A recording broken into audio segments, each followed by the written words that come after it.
Y todos los símbolos del Apocalipsis, los 7 sellos, los 7 ángeles, los candeleros, las 7 cabezas, los 10 cuernos, todos estos símbolos están interpretados por la misma Biblia en el Antiguo Testamento.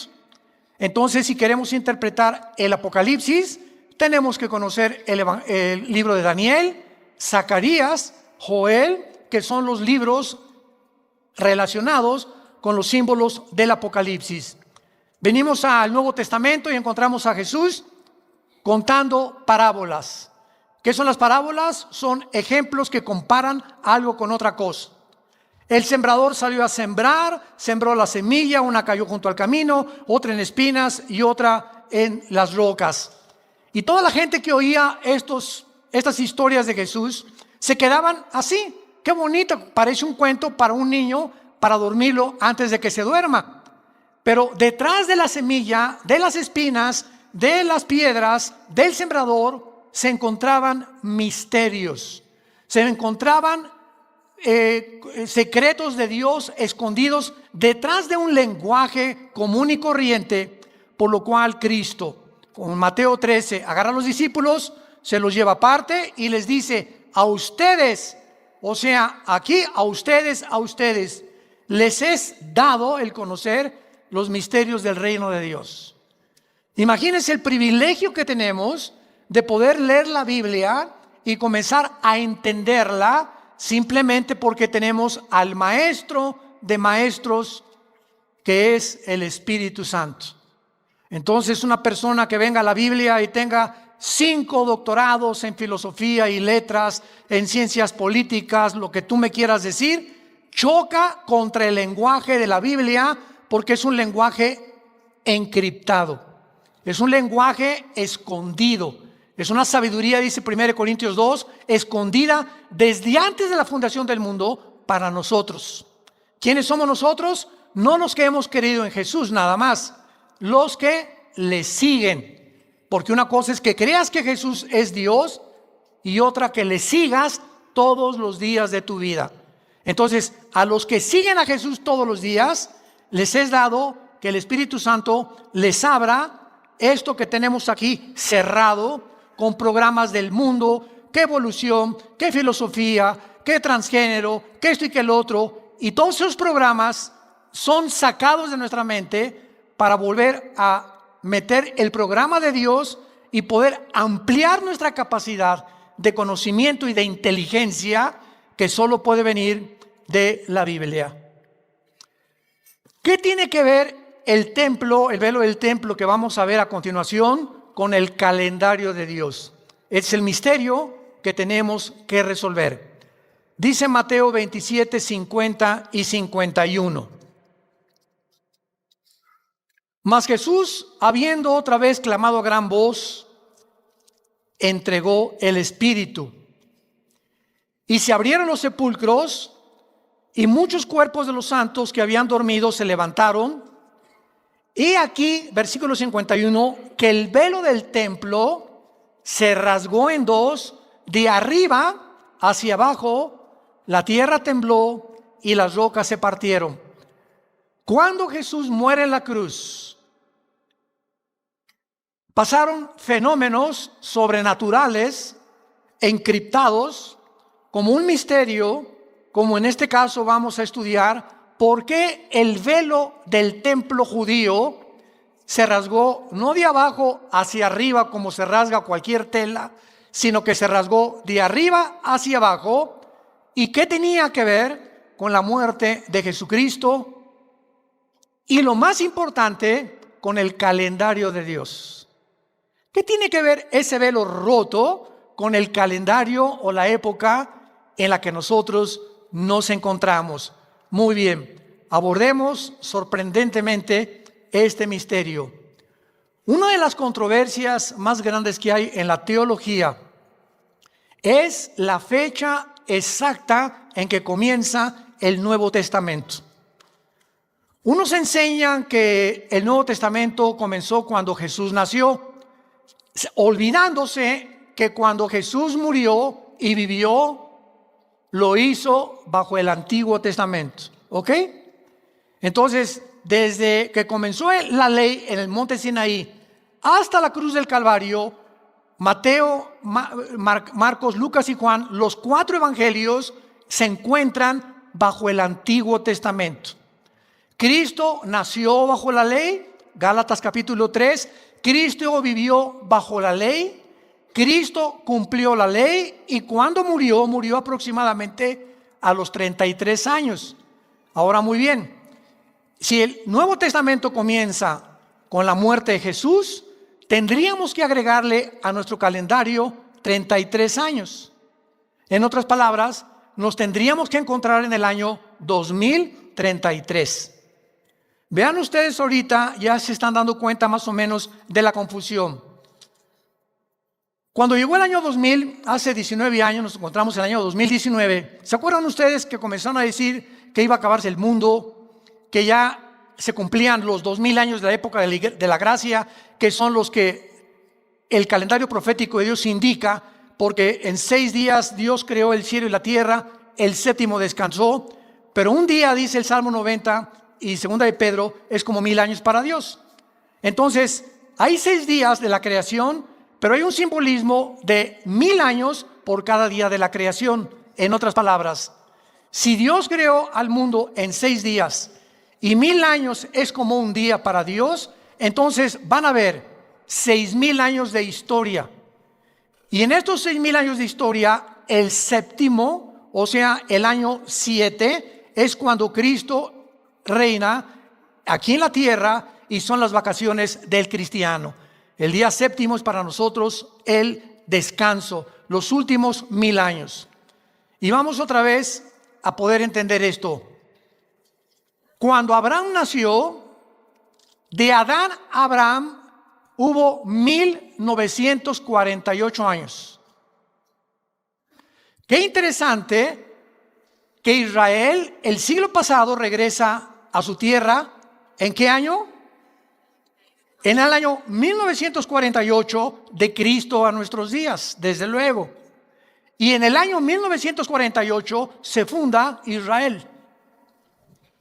¿Coincidencia? Otra perlita, por ejemplo, otro botón de muestra. La palabra embarazo en el hebreo tiene 3 letras. Y en el hebreo y en el griego, cada letra hebrea, son 22 letras, todas son consonantes. En el hebreo no hay vocales. Todas tienen un número, igual que en el vocabulario griego. Son los 2 únicos lenguajes que las letras tienen un simbolismo, se llama gematría. No geometría, gematría. Ahora fíjense ustedes, la palabra embarazo en el hebreo tiene 3 letras, 2, 7, 5. Y estos 275 días son exactamente los días o los 9 meses del embarazo de una mujer. Nadie dice, ¡wow! O sea, esto no pudo haber sido hecho por el hombre. Nos damos cuenta que está encriptado en la Biblia los misterios de Dios. Génesis 1:1. En el principio Dios creó los cielos y la tierra. Bereshit bara Elohim hasa majid haaretz en el hebreo. Son 7 letras. La letra de en medio es el menorá. De las 7 letras, la de en medio simboliza el menorá. ¿Qué es el menorá? El famoso candelero, no candelabro, candelero. ¿Qué es el candelero? Es el símbolo que tenemos nosotros en Vida Nueva para el Mundo, que parece una lamparita, ¿verdad? Pero es el de en medio, la rama de en medio, 3 a la izquierda y 3 a la derecha. Ese es un candelero judío. Hay otro candelero que es el de la fiesta que ya se celebró cuando Antíoco Epífanes, que tiene ya 9 ramas, que ya no es realmente el calendario, el menorá judío. ¿Por qué el menorá aparece en medio del primer versículo de la Biblia, que son 7 palabras? Porque el menorá en medio es Jesús, 3 a la derecha y 3 a la izquierda suman 6. El 6 es el número del hombre, porque fuimos creados en el 6º día. Y el hombre imperfecto con Jesús entramos a la perfección. Es lo que simboliza el menorá. El ser humano unido a Jesús. También simboliza la luz, desde luego, y simboliza la iglesia, porque la iglesia es la luz del mundo. Fuera de Jesús no tenemos ninguna luz. Muy bien. Entonces, si Cristo realmente, a los 33 años que muere, Él realmente muere y de ahí se comienza el Nuevo Testamento, viviríamos en el año 2033. Yo quiero decirles algo muy importante. Toda esta confusión de los días que sacan, Cristo viene en febrero del año 2020, Jesús viene en el año noviembre, y ha habido a través de la historia diferentes falsos profetas. Cuando tú veas una fecha que alguien da en el internet o en las redes sociales, tú lo sabes inmediatamente que nadie puede poner ninguna fecha para la venida de Jesús, porque el calendario está cuatrapeado. Y vamos a verlo por qué. Muy bien. ¿En qué calendario nos encontramos nosotros? Síganme con mucho cuidado, se vayan a empachar. Nos encontramos bajo el calendario solar. ¿Qué significa esto? Que medimos el año en 365 días, minutos y segundos. No son 365 días exactos. Muy bien. ¿Por qué se llama el calendario solar de hace aproximadamente 2000 años a nuestra fecha? Porque el Papa Gregorio, un papa en el Vaticano, se le ocurrió cambiar el calendario lunar, que es el calendario de los judíos, al calendario solar. Entonces, el calendario lunar de los judíos tiene 360 días. Tiene 5 días y fracciones menos que el de nosotros. Entonces, cuando hubo este cambio de calendarios, los equinoccios de primavera y todos los cambios que hay, tenemos febrero de 28 días, otros son de 30 días, otros son de 31, vino completamente una descomposición y aproximadamente nos encontramos en el año 2019, con todas estas cosas que han sucedido. Haciendo un poco de matemáticas, de una u otra manera, que aproximadamente nos encontramos con tal vez 10 o 15 años máximo de que el calendario se movió, nos estamos acercando rápidamente a los 2000 años que van a culminar y terminar la era o la época de la iglesia. ¿Qué quiero decirles?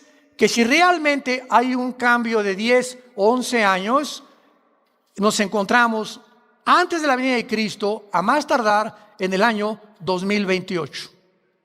Estamos hablando aproximadamente de un error de 9 años en el calendario.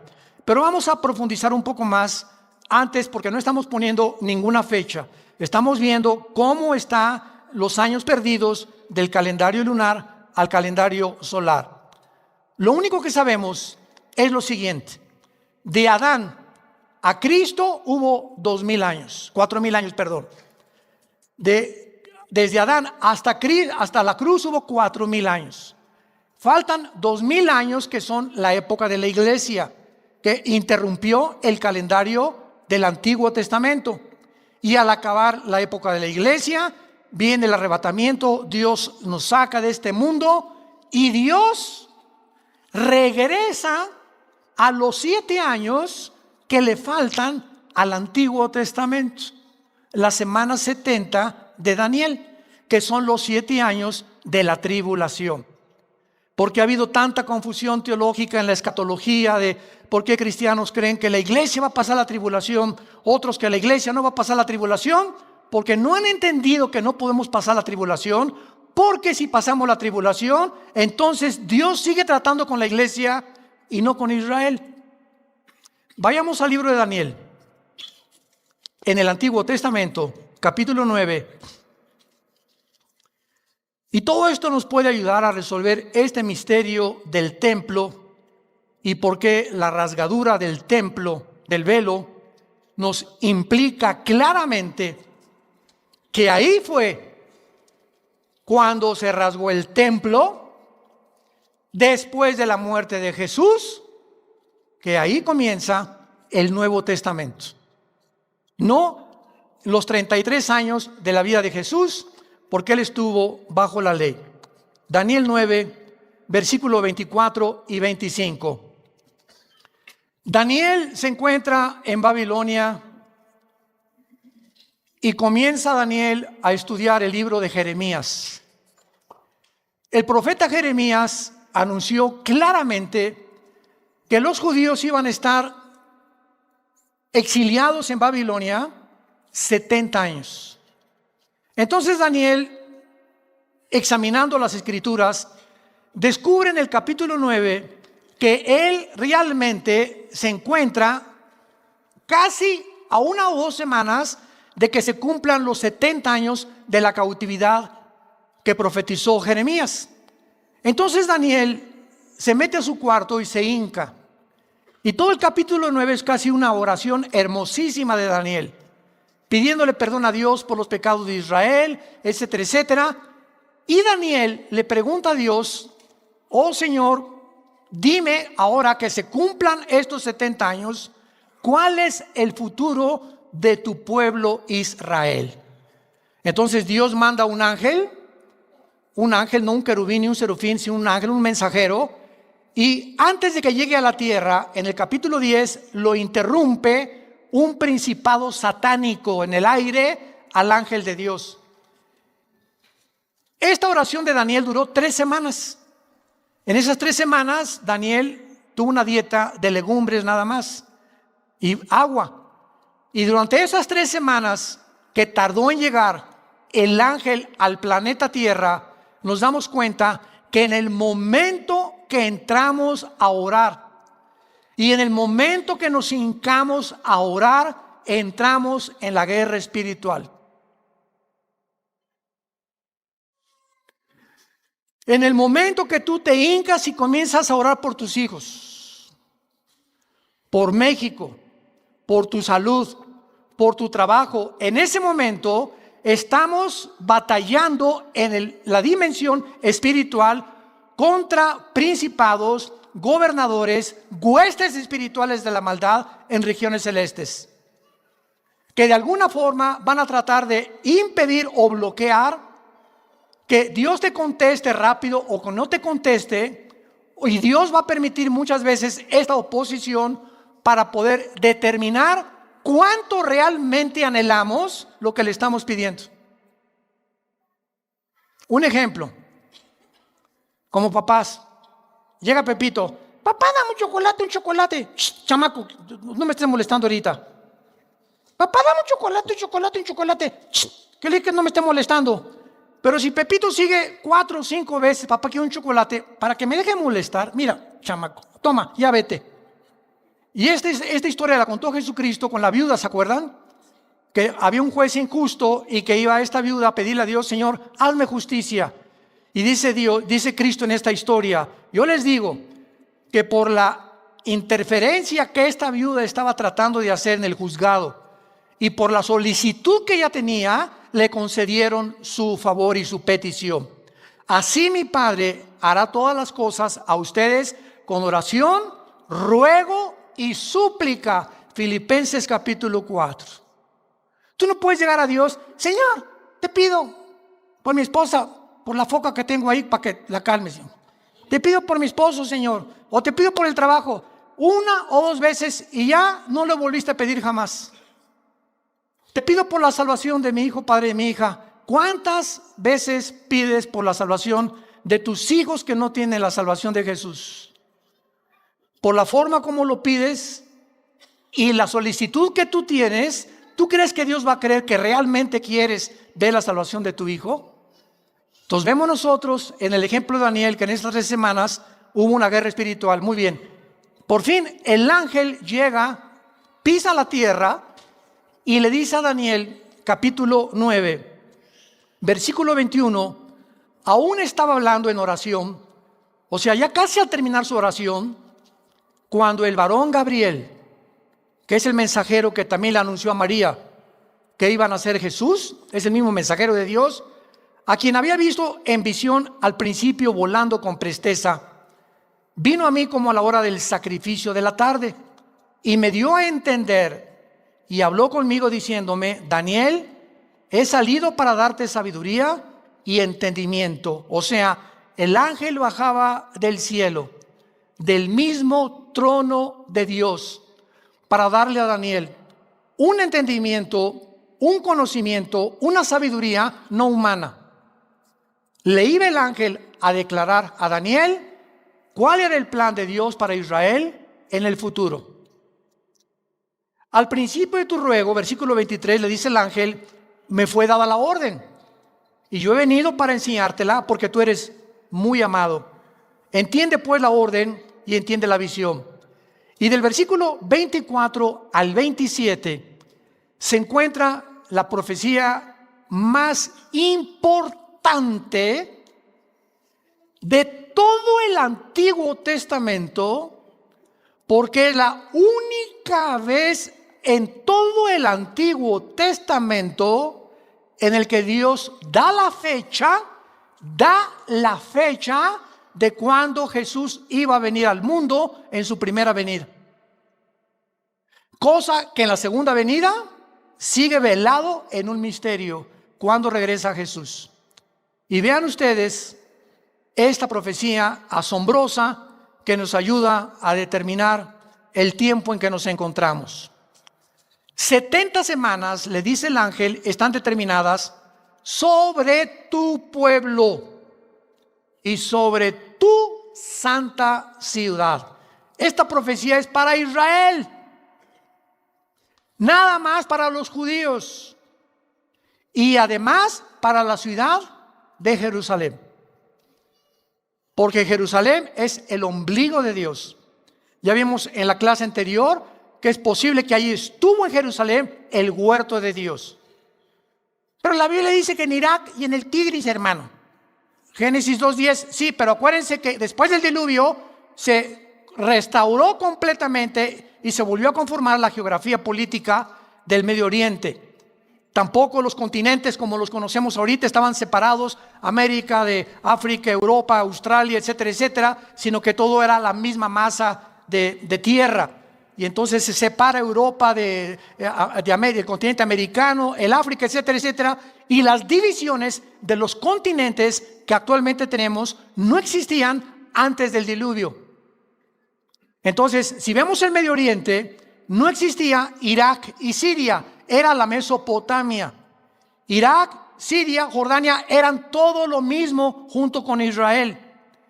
El mapa geográfico del Medio Oriente fue dividido por los ingleses entre el año 1925-30 a 1950.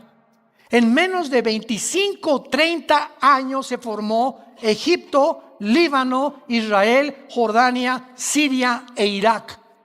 Y aunque existían geográficamente como Babilonia, etcétera, etcétera, la conformación de las divisiones de las naciones que forman el Medio Oriente no lo hicieron hasta el siglo XX. Esto es asombroso. Entonces, cuando tenemos toda esta información, podemos entender que cuando la Biblia habla, por ejemplo, de Rusia, la Biblia no dice Rusia, habla de Gog y Magog, Ezequiel 38. Y Magog es la tierra de los magogitas, que de acuerdo a Herodoto, de acuerdo a Plinio y a Josefo, los historiadores judíos no cristianos, los magogitas descendían de los escitas, de los bárbaros, y formaron todo lo que es ahorita la zona geográfica donde se encuentra Rusia, con las 15 repúblicas musulmanas, excepto de Ucrania, que están alrededor de Rusia, que fueron divididas en 1990 con la caída del comunismo. Entonces sabemos por la ubicación geográfica que ahora es Rusia, ahora es Irak, ahora es Babilonia, ahora es Siria, ahora es el Líbano, porque la geografía de la Biblia es perfecta, con las divisiones y todo que nosotros podemos ver en el siglo XXI en que nos encontramos. Muy bien. Ahora, muy bien. El número 360, que es el calendario de los judíos, el año es de 360 días, es interesante por varias razones, porque hay 360 grados en un círculo perfecto. Síganme con mucho cuidado. Hay 360 grados en un círculo perfecto y hay 360 grados en un compás. Esto es algo relacionado impresionante. Pero veamos a continuación las razones por las cuales nuestro calendario está cuatrapeado, está alterado. No estamos en el año 2019 de ninguna forma, sino que realmente se ha modificado a través del tiempo. Y el misterio del templo, el velo que se rasga cuando Cristo muere, nos va a dar mucha luz importantísima que se ha perdido sobre el rompecabezas profético, lo cual va a cambiar completamente nuestra comprensión de la línea del tiempo. Pero vamos primero a contestar preguntas básicas. ¿Quién nos dio el calendario bajo el cual vivimos? Roma. El Papa Gregorio cambió el calendario lunar que tienen los judíos y lo puso con el calendario solar. No fueron personas cristianas, sino los romanos, en su creencia del dios Solis, del dios Sol, y otras prácticas paganas que se agregaron a nuestro calendario. Ahora, ¿quién creen ustedes que ha usado los solsticios, los equinoccios y las eclipses del sol para medir los años y marcar las festividades paganas y religiosas? ¿Quién cree que inventó que ahora el 31 de octubre es Halloween? Que se va a aparecer el guasón. Todas estas, que el martes 13, por ejemplo, el viernes 13 también, que no pases debajo de una escalera y que en ningún hotel hay el piso 13 ni el cuarto número 13. Y vemos cómo están introducidas supersticiones en las costumbres paganas que vienen todas de Roma, porque se mezcló la religión con la brujería. Esto se llama, si lo quieres apuntar, sincretismo. ¿Qué es el sincretismo? La mezcla de la religión con el ocultismo, con la brujería. Por eso cuando entramos a una iglesia o religión budista o lo que tú quieras, incienso y misterio. Aquí está Dios. ¿Sales de Dios? ¡Viva Zapata! Pero al entrar ahí, hay algo que encierra, porque se nos enseña que ahí está. Y ponen veladoras y ponen estas cosas y templos y gárgolas adornando los edificios, que son demonios. Los gárgolas son puros demonios, etcétera, etcétera. Pero hay una mezcla impresionante entre la brujería y la religión. ¿Por qué una bruja cree en Santo Tomás, en San Cristóbal, tiene a la Virgen María, tiene a Jesús y también tiene al diablo? ¿Por qué esa mezcla de lo santo con lo pagano? Se llama sincretismo. Porque hay muchas personas que son asesinas o borrachos, parranderos, jugadores, pero traen una medallota del Sagrado Corazón. Eso sí, ¿verdad? Y van a tomar miércoles de ceniza también. Porque Al Capone, porque Hitler amaba a los niños, y porque se disfrazan de Santa Claus en diciembre y al otro día mata 500 personas. O sea, vemos nosotros de qué forma se mezcla las tinieblas con la luz para poder confundir al ser humano y no ver claramente qué es bueno y qué es malo, sino simplemente zonas grises en el alma humana. ¿Quién ha sido los que han usado los solsticios, equinoccios, eclipses para medir los años, etcétera, etcétera? Fueron los egipcios, los babilonios, los persas, los romanos, los druidas, los celtas, los incas, los mayas, los aztecas. Todos ellos eran guiados por la luna. Tenían el calendario de los judíos, pero todo cambió, repito, hace aproximadamente 20 siglos. Ahora, el año profético de 360 días lo encontramos en la Biblia. En la Biblia no encontramos el calendario solar. Esto es asombroso, como lo vamos a comprobar. En el año basado en la rotación de la Tierra, que es un movimiento completo en 24 horas, nos da un día. Y el movimiento de la Tierra alrededor del Sol nos da un movimiento exacto de 360 días, no de 365 días. Los días y minutos y segundos que se le agregaron al calendario. ¿Cómo lo sabemos? Por ejemplo, vayamos rápidamente al libro del Apocalipsis y vean ustedes la forma como la Biblia maneja los días, los meses y los años.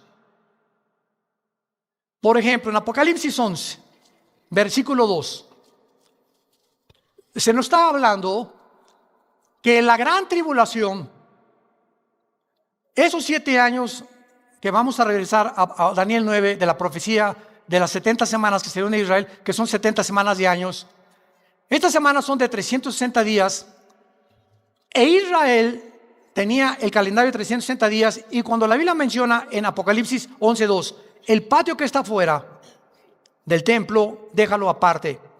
No lo midas porque ha sido entregado a los gentiles y ellos hollarán la ciudad santa 42 meses. Si tú sumas los 365 días por los meses que tenemos bajo el calendario solar, no te da 3 años y medio. 42 meses son 3 años y medio, que es lo que va a durar la gran tribulación. Y va a ser el tiempo que el anticristo va a tener para gobernar. Vean, danle la vuelta a Apocalipsis 3. 42 meses se le dieron para el tiempo final de Israel. Versículo 5, Apocalipsis 13:5. También se le dio boca que hablaba grandes cosas, está hablando del anticristo, y se le dio autoridad para actuar 42 meses, que son 3 años y medio de 360 días. No cuadra con los 365 días que nosotros tenemos. Entonces, todo esto nos muestra claramente que Dios nos dio el sol. Génesis capítulo 1. Nos dio la luna, nos dio las estrellas y la creación para que sirvieran de señales y de estaciones, como dice Génesis 8:22 y el Salmo 89:37. Dios nos da los astros para que midamos el tiempo. Síganme con mucho cuidado. ¿Cuántos oyeron las lunas de sangre? De este año y del año pasado y algunos años, donde apareció por todos lados que iba a haber 4 lunas de sangre en un año. Llovieron correos electrónicos. Oiga, es una señal del fin del mundo, porque la Biblia habla de lunas de sangre. Realmente ahorita ya estamos a punto de entrar al final, ya viene Cristo por nosotros. Y se hizo una especulación, todos ustedes saben, impresionante en el internet, en las redes sociales. ¿Cuál fue el error de todas estas personas que se atrevieron, se adelantaron a decir que eran señales de los últimos tiempos? En primer lugar, solo 3 veces en la Biblia se mencionan las lunas de sangre. Joel capítulo, lo vamos a ver ahorita, Joel, el libro de los Hechos y el Apocalipsis, y Mateo 24 y el Apocalipsis. Veamos rápidamente, por ejemplo, que cuando se mencionan las lunas de sangre relacionadas con los últimos tiempos, tienen que ir acompañadas de un eclipse solar. Si aparecen lunas de sangre independientes de eclipse solar, no son las señales del fin del mundo. Y las lunas de sangre que aparecieron en los meses y años pasados no estuvieron relacionadas con eclipses del sol.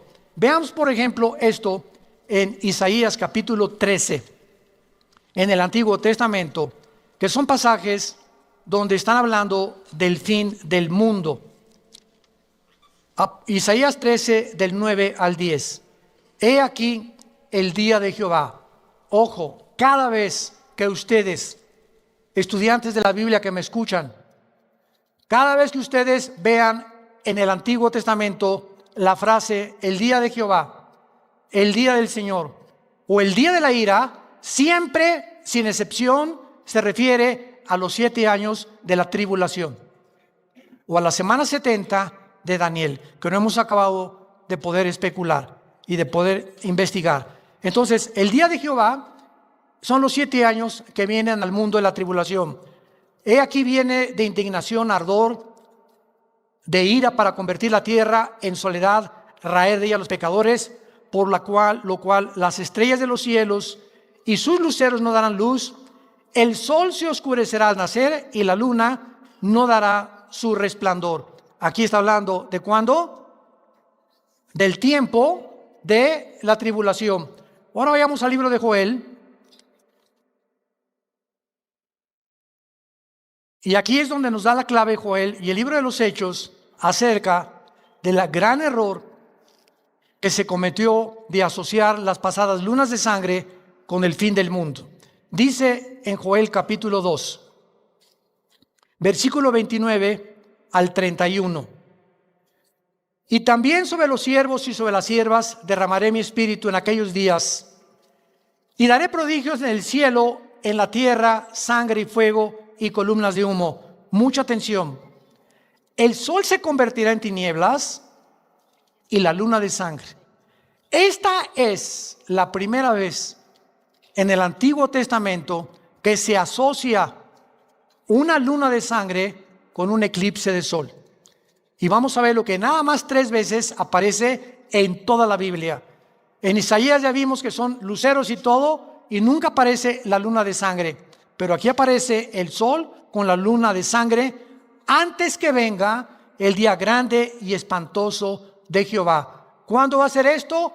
Antes de la segunda venida de Cristo, no antes del rapto. Antes del rapto no hay señales de nada. Va a haber muchas cosas, ovnis y tonterías que vamos a ver, y hologramas y descomposiciones de la luz que van a ver, etcétera, etcétera, pero ninguno está asociado con la venida de Cristo. Son para las personas que estén ya ahí en el tiempo de la tribulación, que van a poder discernir estas señales y darse cuenta que Cristo está a la puerta. El rapto es inminente, sin ninguna señal. Ahorita saliendo, ahorita puede Jesús venir por nosotros. Mañana podemos desaparecer millones de personas del mundo sin que nadie sepa por qué nos fuimos. Y van a poder decir que nos llevaron los extraterrestres, los ovnis, el Islam va a estar feliz, Alá nos hizo justicia, se fueron todos aquellos que estaban en contra del Islam. Va a haber cantidad de especulaciones, pero estamos demostrando que estas lunas de sangre están asociadas con antes de la venida de Cristo. No nos espantemos de las noticias que se puso esto y que se puso aquello, porque nosotros no tenemos señales antes del rapto de la iglesia. Veamos esta primera profecía en Hechos capítulo 2, en el Nuevo Testamento.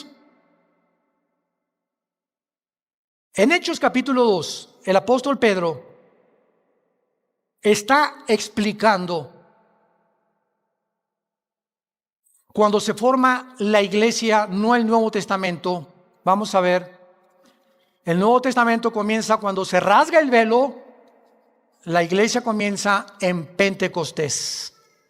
Aquí en Hechos 2 nace la iglesia. Y entonces Pedro toma la profecía que acabamos de leer de Joel y la comienza a interpretar en este pasaje, como dice en el versículo 17. Y en los postreros días, está Pedro explicando qué pasó en Pentecostés. Dice Dios: derramaré mi espíritu sobre toda carne, vuestros hijos y vuestras hijas profetizarán, vuestros jóvenes verán visiones, vuestros ancianos soñarán sueños, y de cierto sobre mis siervos y sobre mis siervas en aquellos días derramaré mi espíritu y profetizarán. Hasta ahí le ponemos pausa. Pedro está diciendo que la profecía de Joel se va a cumplir y se cumplió en Pentecostés, en la época de la iglesia. Vean ustedes, ahora el Espíritu no es sobre los judíos nada más. La nueva época de la gracia que vivimos, el Espíritu Santo es para italianos, mexicanos. Ya no hay nadie que se pueda decir yo soy judío o estoy en Cristo. ¿Por qué? Porque estamos en Cristo, todos los bautizados por el Espíritu Santo. En el Antiguo Testamento no se daba el Espíritu Santo a los gentiles. Fue el problema que los apóstoles tuvieron, porque ahora veían que los gentiles, los que no eran judíos, tenían al Espíritu Santo. Unos hablaban en lenguas y otros tenían señales de milagros, para que pudieran explicar que realmente tenían al Espíritu Santo. Y dice a continuación el apóstol Pedro: vuestros hijos y vuestras hijas profetizarán. Profetizar en el Nuevo Testamento no es decir cosas del futuro. pues mira, el próximo domingo va a venir una muchacha de verde, esa va a ser tu novia. Me dice el Espíritu Santo que un presidente de Sudamérica va a caer, o que este gobierno va a dejar de existir, o va a haber un terremoto. Nada de lo que alguien anuncie como un evento del futuro es bíblico. Porque todo lo que Dios tenía que decirnos del futuro, aquí está ya escrito. Profetizar bajo el Nuevo Testamento, 1 Corintios 14:3, es hablar para edificar, para consolar y para exhortar, no para anunciar cosas futuras. El profeta del Nuevo Testamento eres tú y tú y tú y tú y yo. ¿Por qué? Porque el profeta del Nuevo Testamento es el que anuncia lo que ya está escrito. El Señor dice, y si alguien me dice, tengo palabra para ti, o alguien me dice, hermano, dame palabra para mí, le digo, aquí está.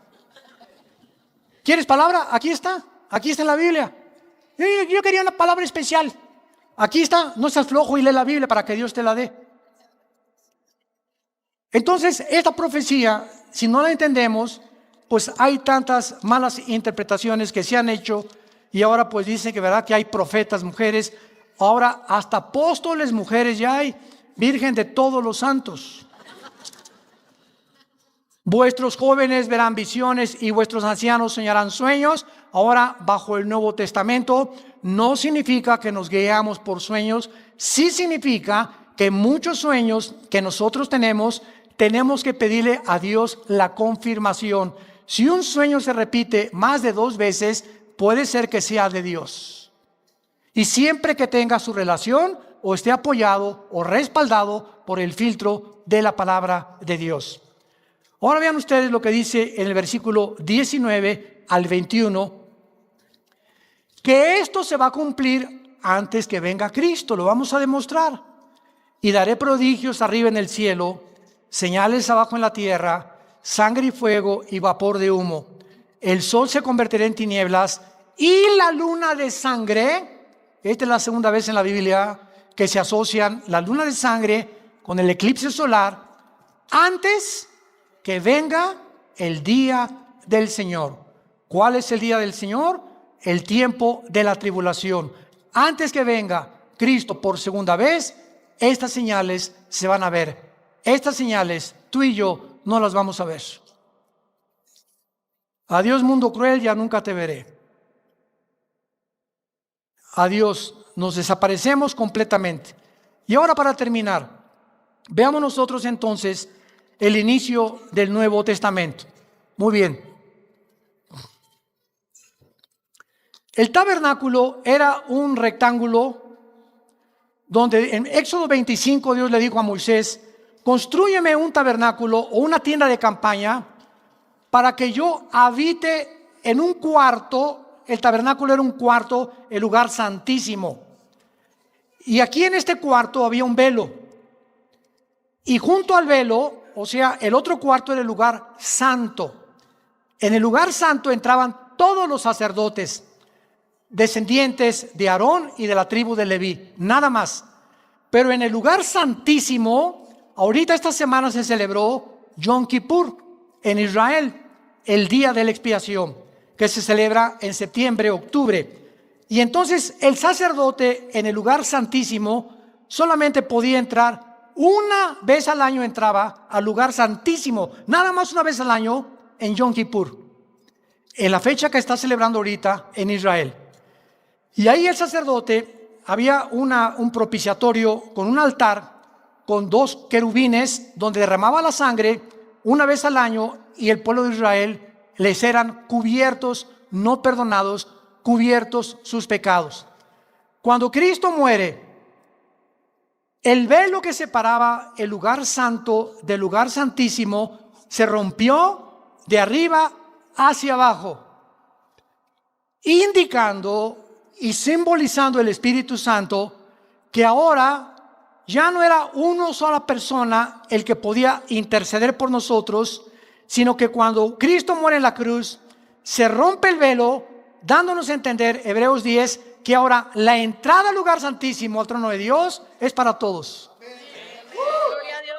Gloria a Dios.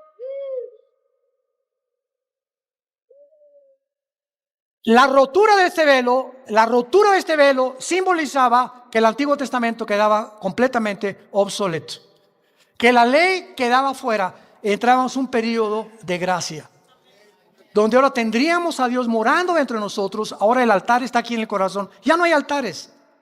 Por el amor de Dios, los que nos escuchen, ya no digan, pásenle al altar. ¿A quién está el altar? Oigan, ¿quién se aquí en el altar? ¿Cuál? El altar lo tenemos aquí nosotros ya. Ya no hay altares, porque ahora nosotros presentamos nuestro cuerpo en sacrificio vivo, Romanos 12:1. Entonces, cuando el velo del templo se rompe, ahí en ese momento se acabó el Antiguo Testamento. Y de ahí comenzaba a contarse el Nuevo Testamento, que son los 2000 años que faltan. Ahora bien, regresamos a Daniel para terminar, capítulo 9. Hay tanto que explicar y ojalá que tuviéramos el tiempo para explicar todas estas cosas tan maravillosas de la Biblia. En Daniel 9, el pasaje que leímos, le dice el ángel 70 semanas. Los judíos tenían semanas de días y tenían semanas de años. En el calendario judío había semanas de días y semanas de años. Cuando le dice el ángel 70 semanas, 7 por 7, ¿cuánto es? Imposible que hayan sido 49 días, porque aquí lo vamos a ver, lo comprobamos que eran de años, que desde el momento que se reconstruyera el templo, cuando Daniel escribió esto, estaban exiliados en Babilonia. No tenían templo, no tenían nada.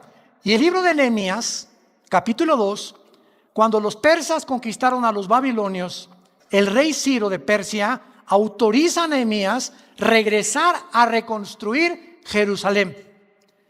Y desde el momento en que los judíos regresaron a reconstruir Jerusalén hasta la cruz, habría 483 años, faltando 7 años para los 490 que son los de la tribulación. Y vamos a ver por qué. 70 semanas están determinadas sobre tu pueblo, sobre tu santa ciudad. Para terminar predicación, versículo 25. Sabe pues y entiende que desde la salida de la orden para restaurar y edificar a Jerusalén hasta el Mesías príncipe Jesucristo, habrá 7 semanas y 62 semanas, que son 62 y 7, ¿cuánto es? 69. Falta una semana, ¿verdad? Entonces serían 483 años matemáticamente exactos. Y los más grandes matemáticos y físicos matemáticos y entendidos de las leyes cuánticas, inclusive de las matemáticas, han calculado que desde ese tiempo hasta el tiempo de Cristo fueron 483 años. Y fue en el momento exacto cuando Cristo entra a Jerusalén montado en un burrito. El domingo famoso de Ramos. Ahí Jerusalén entra, Jerusalén el burrito, en su burrito, y en lugar toda la gente, ya vino el Mesías a librarnos de los romanos, ahora sí, hosana el que viene en el nombre de David. Y entonces Jesús comienza a llorar. Y se para en Jerusalén y dice, Jerusalén, Jerusalén, ¿cuánto tiempo como la gallina junta a los pollitos? Te quise juntar a mí y no quisiste. Quiero decirte que no has conocido el tiempo de tu visitación. Y ahora les quiero decir algo.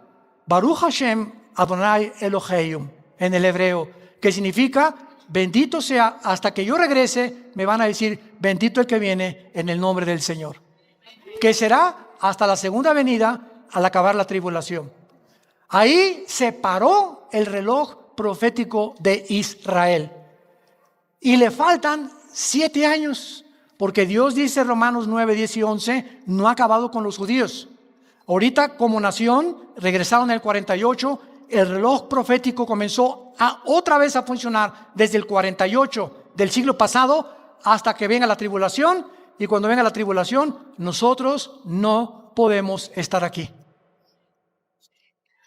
Ya cuando vengan los sellos y las trompetas y las copas del Apocalipsis, adiós, más allá de la Riviera Maya vamos a estar. Y cuando pasen los 7 años de la tribulación, bajaremos con Jesús, porque dice Apocalipsis 19, que antes que bajemos con Jesús, celebramos allá las bodas del Cordero.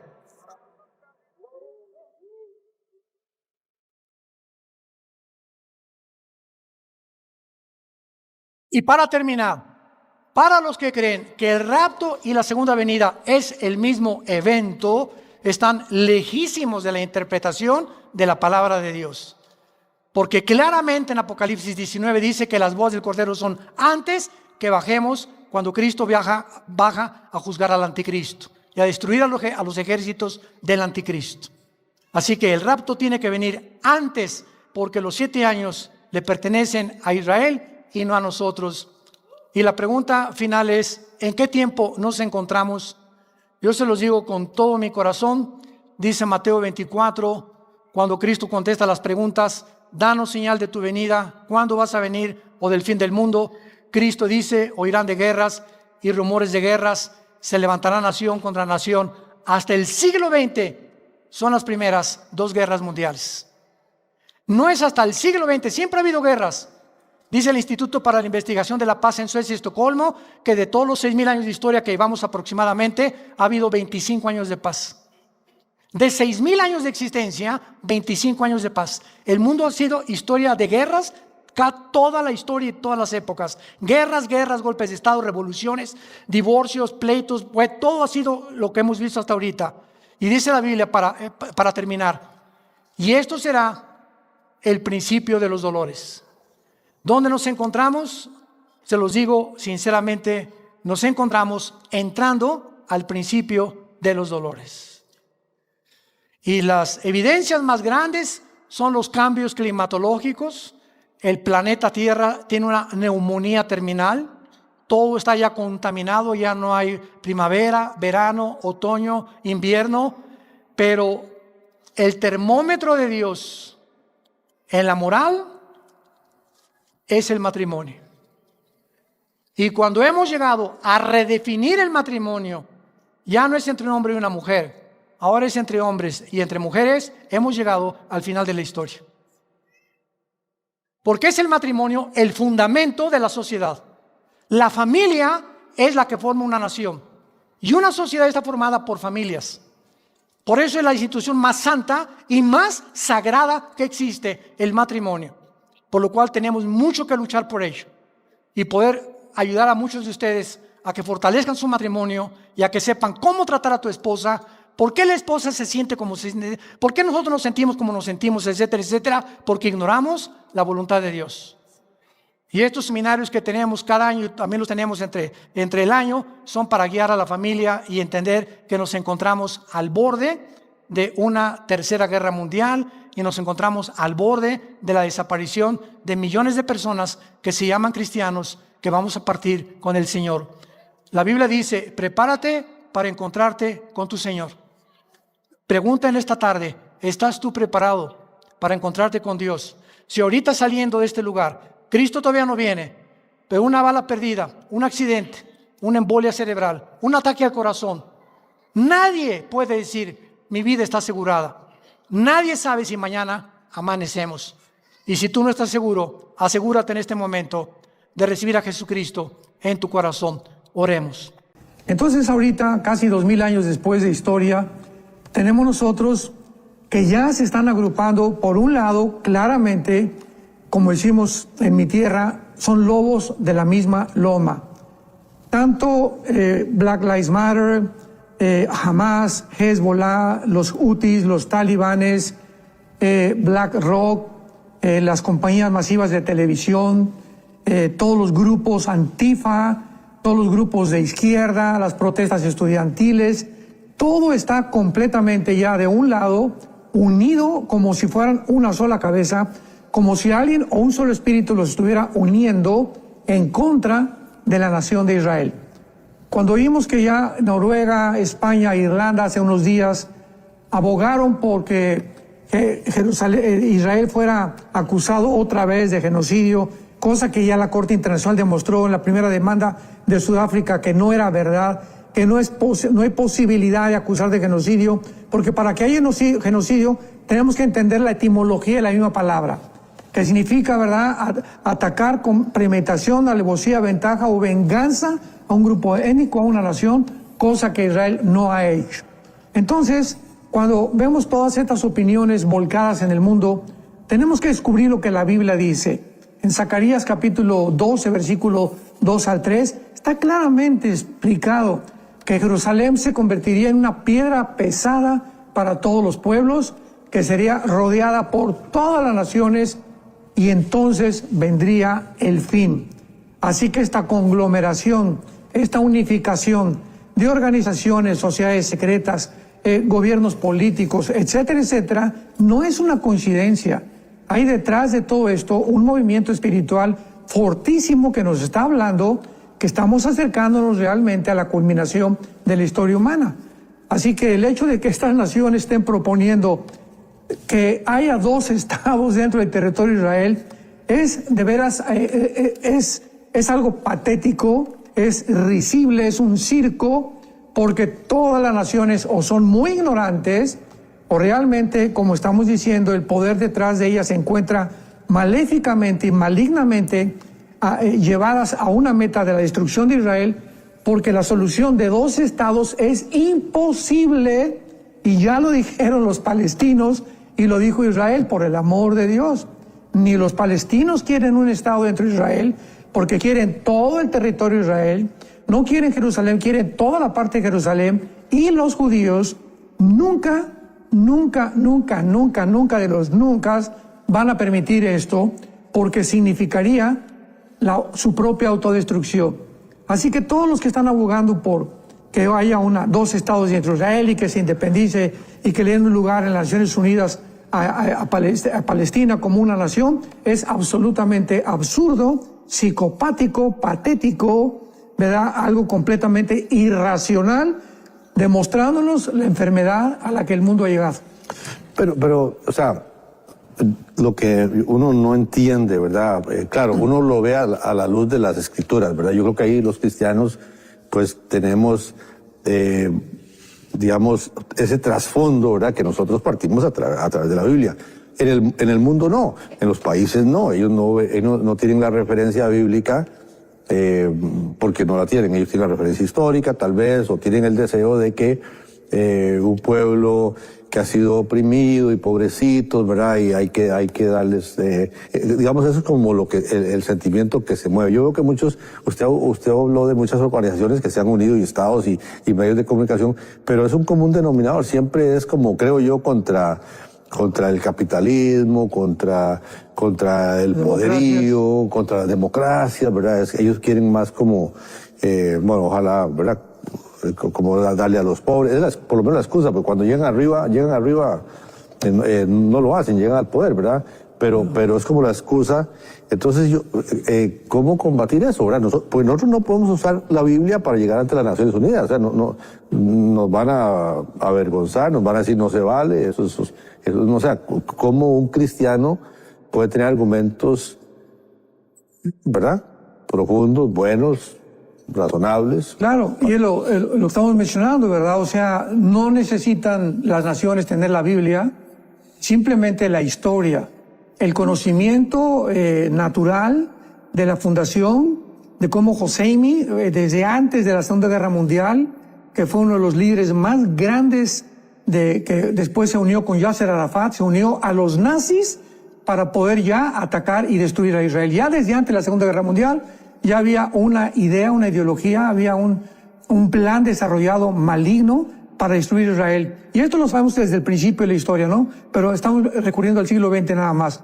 Entonces, en estos últimos días, pues nos dado cuenta del siglo XX, de que cuando se fundó el Movimiento para la Liberación de Palestina, ya está en su artículo 25 el exterminio de la nación de Israel.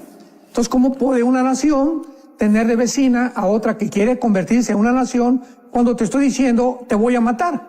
Entonces, o sea, está en sus leyes, está en su constitución.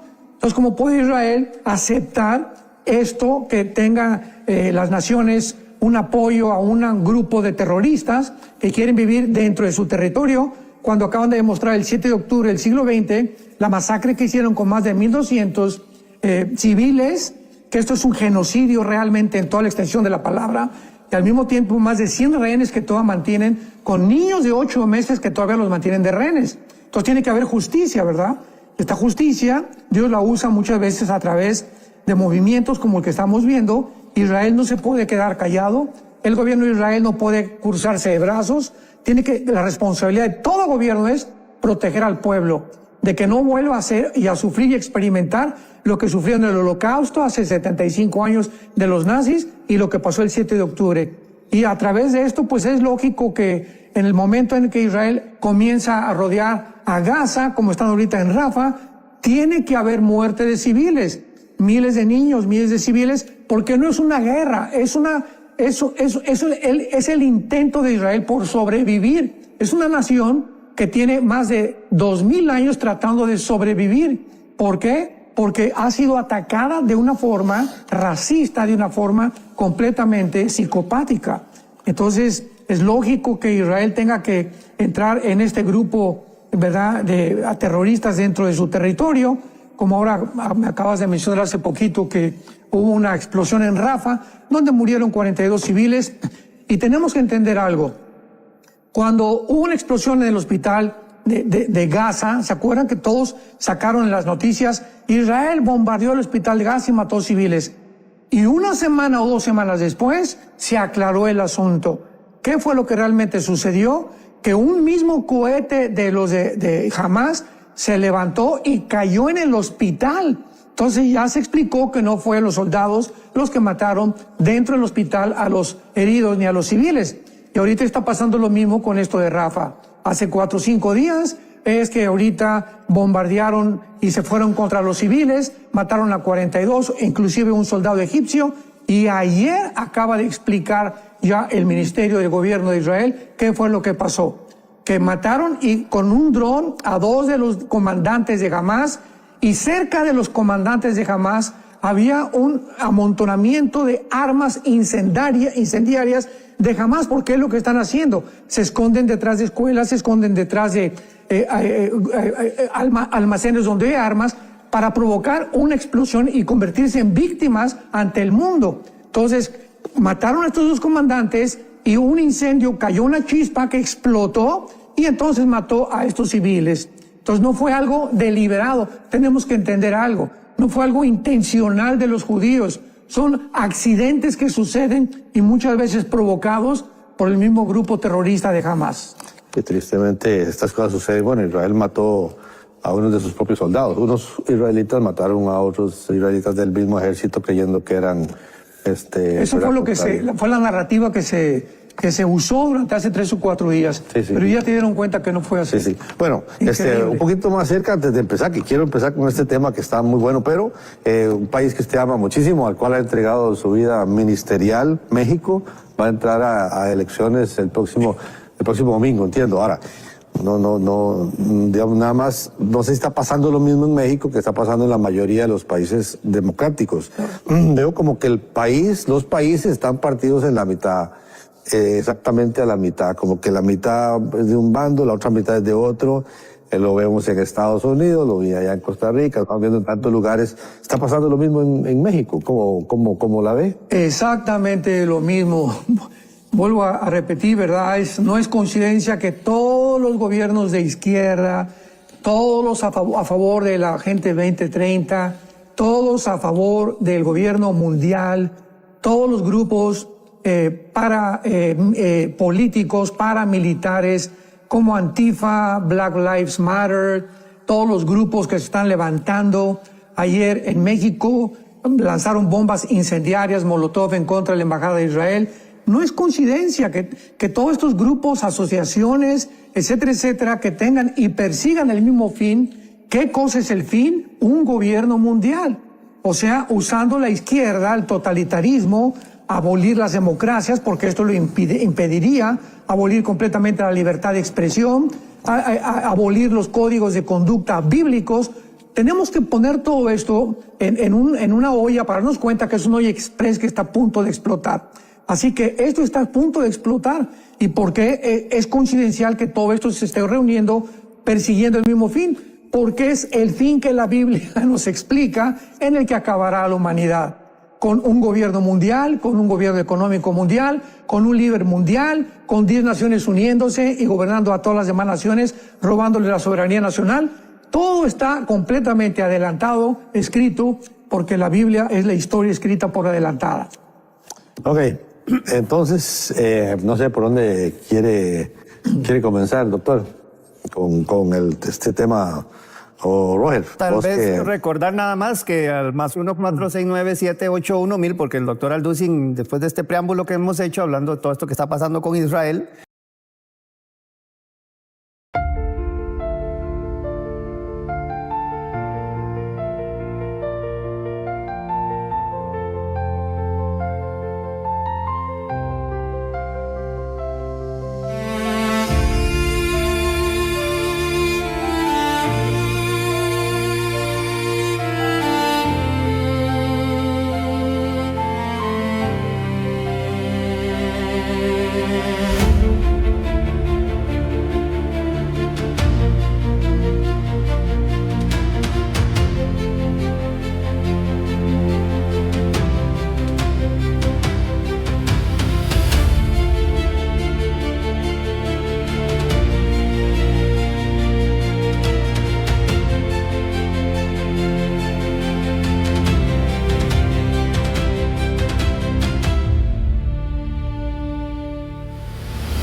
Desde los momentos en que te vi, supe que eras para mí una chispa divina, un faro en mi vivir. Tu amor sagrado me hace revivir. Amor sagrado, luz en mi sendero. Eres mi fe, mi cielo entero. En cada latido, en cada suspiro, encuentro en ti mi destino.